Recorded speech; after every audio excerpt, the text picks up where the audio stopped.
सहनाववतु सहनौ भुनक्तु सह वीर्यं करवावहै तेजस्विनावधीतमस्तु मा विद्विषावहै। ओम शांति शांति शांति। ईशोपनिषद के 5वें अंक में आप सभी का स्वागत है। ईशोपनिषद की पिछली कड़ी में हमने श्रुति का उपदेश पहले मंत्र के रूप में सुना। पहले मंत्र में श्रुति का यही तात्पर्य था कि आत्मवेत्ता पुत्रादि ऐषणा त्रय का त्याग करके, पुत्रेषणा वित्तेषणा लोकेषणा, इन तीनों ऐषणाओं का त्याग करके अपने आत्मा की रक्षा करता है ज्ञान निष्ठ होकर के। और जो आत्म प्राप्ति के लिए अभी असमर्थ हैं उनके लिए उपाय बताया गया है श्रुति के माध्यम से दूसरे मंत्र में। आज हम दूसरे मंत्र का स्वाध्याय करेंगे। कुर्वन्नेह कर्माणि जिजीविषेच्छतं समाह एवं त्वयि नान्यथेतोस्ति न कर्म लिप्यते नरे। जो आत्म तत्व की प्राप्ति में असमर्थ हैं और प्रवृत्ति मार्ग के पथिक हैं, अर्थात प्रेय मार्ग के पथिक हैं। पिछली कड़ियों में हमने जाना कि श्रेय मार्ग है आत्म तत्व को पाने की इच्छा करने वालों के लिए, ज्ञान निष्ठ साधकों के लिए, और प्रेय मार्ग है कर्मनिष्ठ जो साधक हैं, जो कर्मनिष्ठ होकर के धर्म पूर्वक आचरण करते हुए, शास्त्रों में जैसा विधान है वैसा धर्म पूर्वक आचरण करते हुए धन आदि भोगों को प्राप्त करते हैं और अपना जीवन यापन करते हैं। कुर्वन् नेह कर्माणि जिजीविषेच्छतं समाह।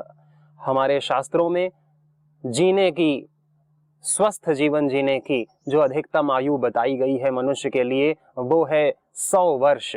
हम दैनिक ब्रह्म यज्ञ जब करते हैं तो उसमें भी मंत्र आता है जीवेम शरदः शतम्। 100 साल तक हम स्वस्थ होके जिएं। 100 साल जीने की इच्छा करनी चाहिए मनुष्य को स्वस्थ रहकर, और कर्म करते हुए 100 साल जीने की इच्छा करनी चाहिए। और वो कर्म कैसा हो? वह कर्म हो धर्म पूर्वक आचरण के साथ कर्म हो। शास्त्र जिसका विधान करते हैं वो कर्म हम करें। जिसका शास्त्र विधान नहीं करते उसको निषिद्ध कर्म कहा जाता है। जो जिसका शास्त्र निषेध करते हैं या जिसके बारे में शास्त्र मौन रहते हैं वो निषिद्ध कर्म है। उससे सर्वथा मनुष्य को दूर रहना चाहिए। और काम्य कर्म वह हैं जो शास्त्रों में, स्मृतियों में, ऋषिकृत ग्रंथों में जिनका उपदेश किया गया है वो हैं जब हम उन कर्मों को कामना के लिए करते हैं, किसी कामना की इच्छा मन में रखकर जब हम उन कर्मों को करते हैं तो वो काम्य कर्म कहलाते हैं। जब कामना रहित होके हम कर्मों को करते हैं अपना कर्तव्य समझ करके तो उसको निष्काम कर्म कहते हैं। परंतु जिसमें अभी निष्कामता की समझ नहीं पैदा हुई, जो अभी ज्ञान निष्ठ आत्म तत्व की प्राप्ति के लिए साधक नहीं बन पाया, उसके लिए कर्म में निष्ठा ही उचित बताई गई है। काम्य कर्मों में उसकी निष्ठा हो कि वह एक कामना करे और उस कामना के लिए वो पूर्ण पुरुषार्थ करे और जो फल उसे प्राप्त हो उसमें वो संतोष अनुभव करे, अर्थात संतुष्ट रहे। संतोषी सदा सुखी, संतोषाद अनुत्तम सुख लाभः। ये भी योग दर्शन में कहा गया है कि जो संतोषी होते हैं उनको अति उत्तम सुख की प्राप्ति होती है। उससे अधिक सुख कोई नहीं जो संतुष्ट होता है। चाहे कितना भी कोई अमीर हो, चाहे कितना भी किसी के पास भोग सामग्री हो, परंतु यदि उसके पास संतोष नहीं तो वो हमेशा अपने आप को खाली अनुभव करेगा। हमेशा वो भोगों के पीछे भागता रहेगा, भागता रहेगा, भागता रहेगा, जब तक उसका जीवन समाप्त नहीं हो जाता, जब तक यमराज उसको हठात रोकता नहीं कर्म करने से, तब तक वो कर्म करने में लिप्त रहता है। परंतु जो अपने पुरुषार्थ के फल से संतुष्ट होते हैं, वो आनंद पूर्वक फल का भोग करते हैं और फिर कामना करके फिर पुरुषार्थ करते हैं, और पुरुषार्थ करने से जो फल प्राप्त होता है उसका सुख पूर्वक मिल बांट करके उसका भोग करते हैं।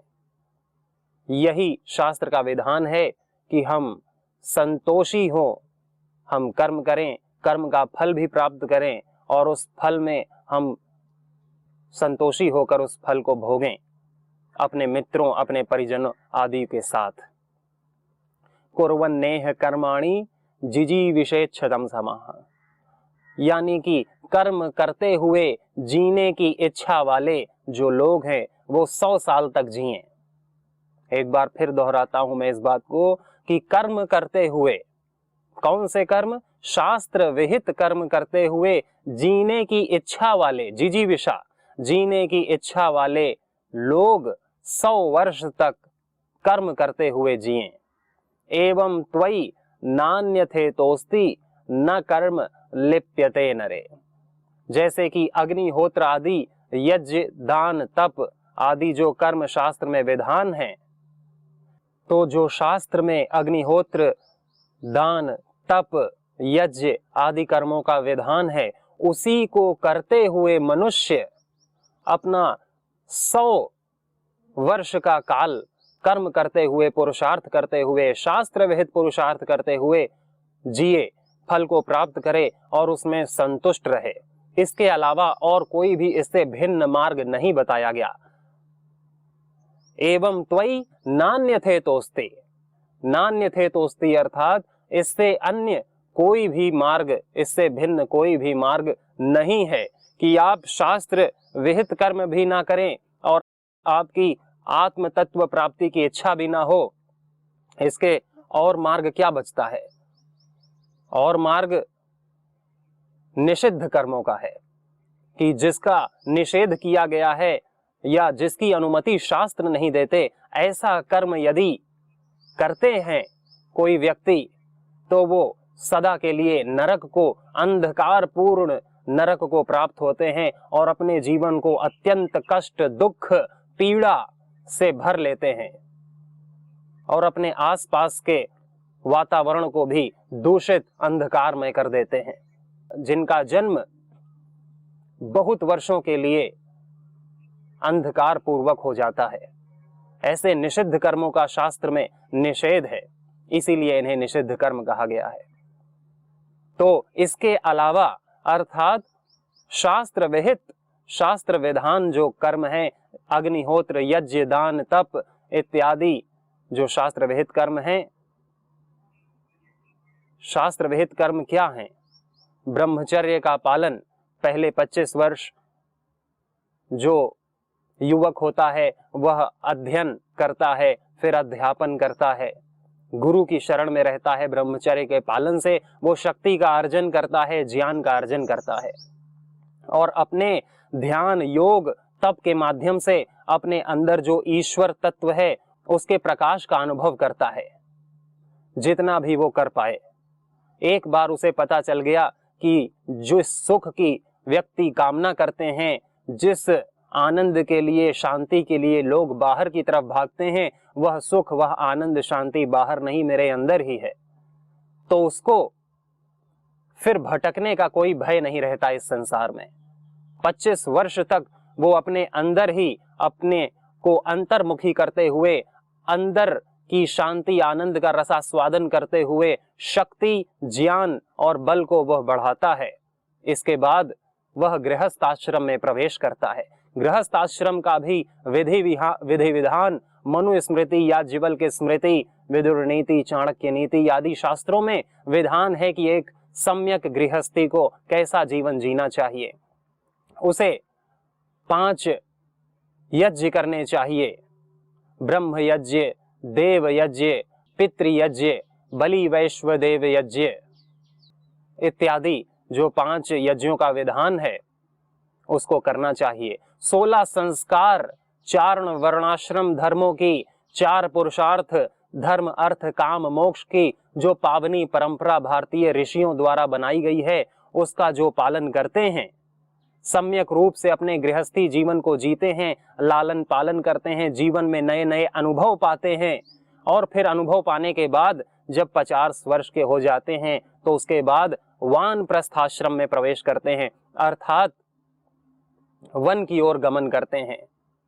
या वन की ओर ना भी गमन करें तो संसार से विरक्त हो जाते हैं और अपने पुत्रों का मार्गदर्शन करते हैं और ज्ञान का अर्जन जो पहले 25 साल तक उन्होंने किया था, जो बीच में छूट गया था, उसी को वो पूर्णता की ओर ले जाते हैं।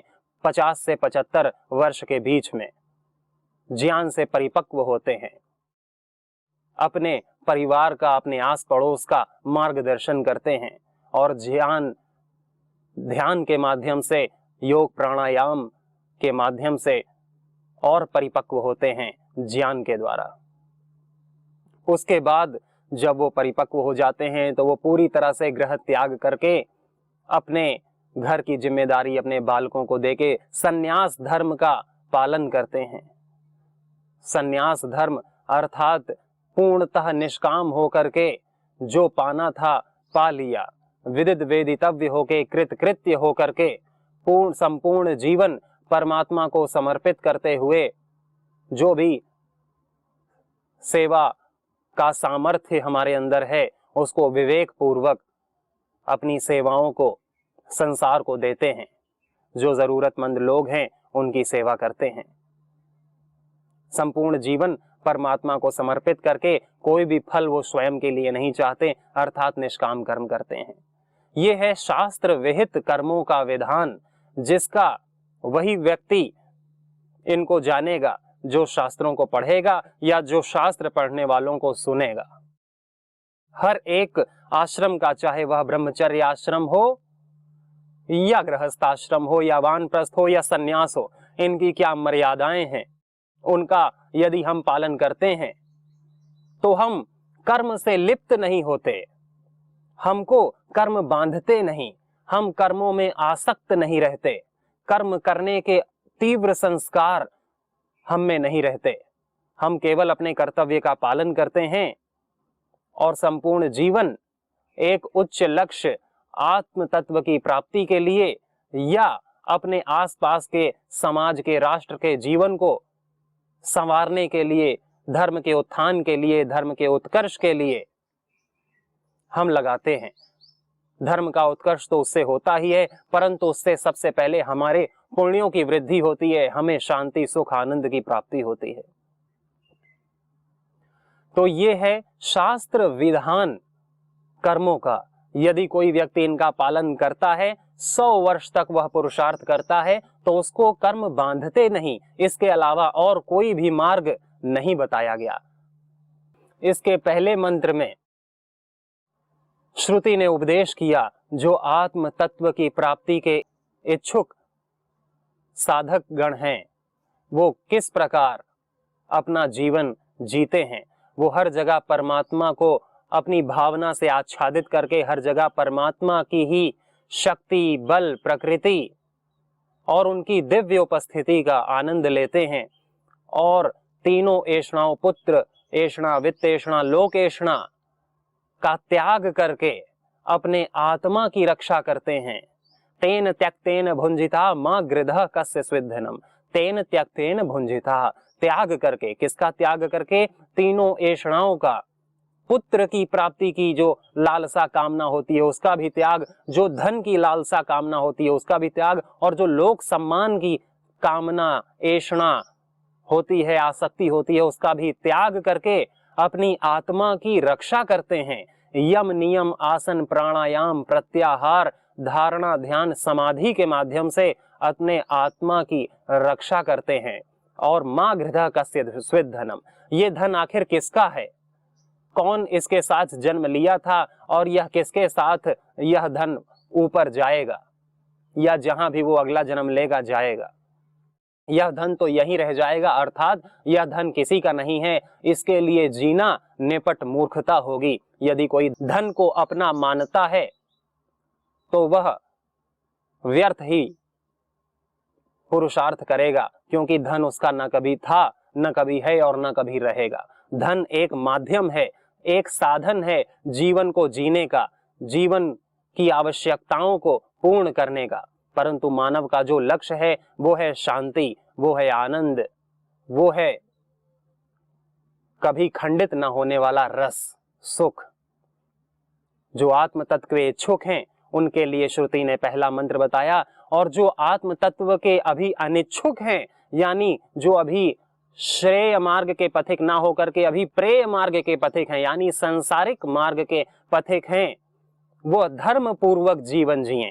शास्त्र में जो विधान है अग्निहोत्र आदि का, कि हम गौ को भी ग्रास दें, हम पेड़ पौधे भी लगाएं, हम गौ सेवा भी करें, हम कृषि भी करें, हम जो हम पर आश्रित हैं, जो जिनके पास धन की कमी है, वस्त्र की कमी है, उनको धन वस्त्र भी बांटें और अपने जीवन के लिए भी धन उपार्जन करें। पूर्ण पुरुषार्थ करके शास्त्र विहित नीति से हम ब्रह्मचर्य आश्रम, गृहस्थ आश्रम, वानप्रस्थ और अंत में संन्यास धर्म का पालन करते हैं। इस प्रकार हम 100 वर्ष तक जीवन जीते हैं तो हम में कर्म बंधते नहीं, हम कर्म से लिप्त नहीं होते।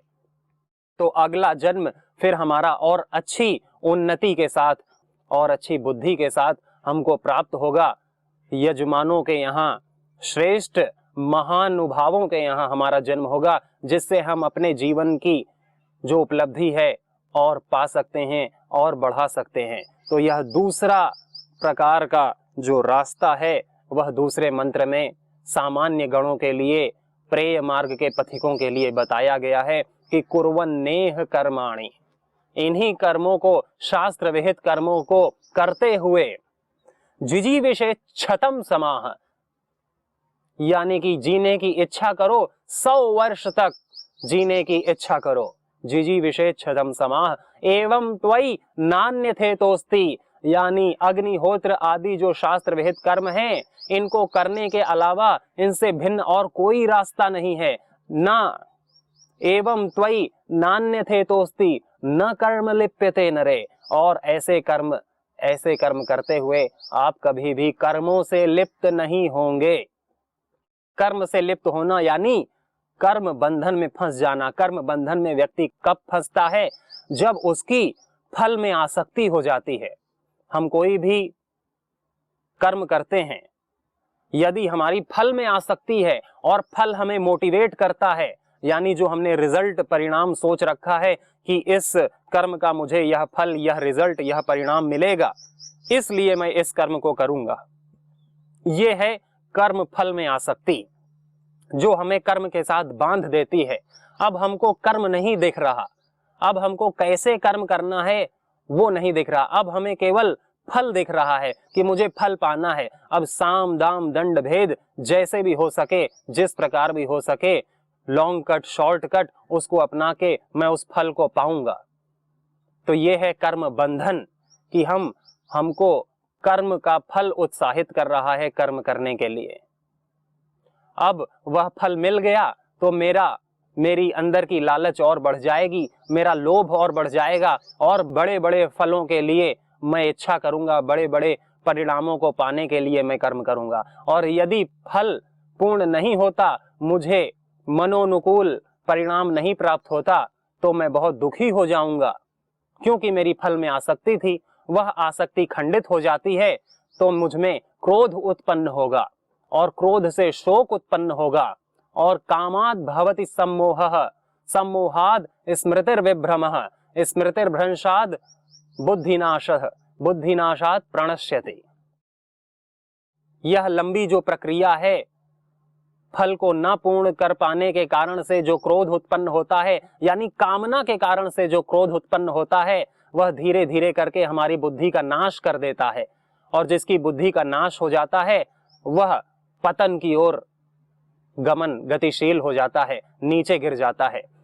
तो व्यक्ति पतन की ओर गतिशील ना हो, कर्म करते हुए भी ना हो, फल को प्राप्त करते हुए भी ना हो, 100 वर्ष तक जीते हुए भी ना हो, इसका रास्ता दूसरे मंत्र में श्रुति कहती है कि शास्त्र विहित कर्मों को करते हुए तुम 100 साल जीने की इच्छा करो, इसके अलावा और कोई भी मार्ग नहीं है। और इस प्रकार कर्म करने से तुम कर्म के बंधन में फंसोगे नहीं, तुम्हें कर्म बांधेगा नहीं, तुम कर्म से लिप्त नहीं होगे।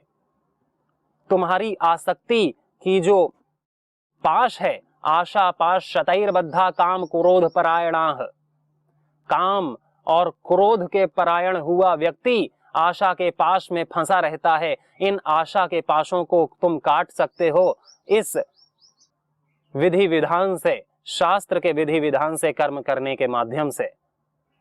हम कर्म से लिप्त नहीं होंगे, कर्म से लिप्त नहीं होंगे तो हम संतोषी हो करके आनंद पूर्वक अपने पुरुषार्थ से जो हम फल पाते हैं उसका ग्रहण करेंगे। तो हम शास्त्र विहित कर्म को जानें, उनको करें और हम कर्म से बंधे नहीं।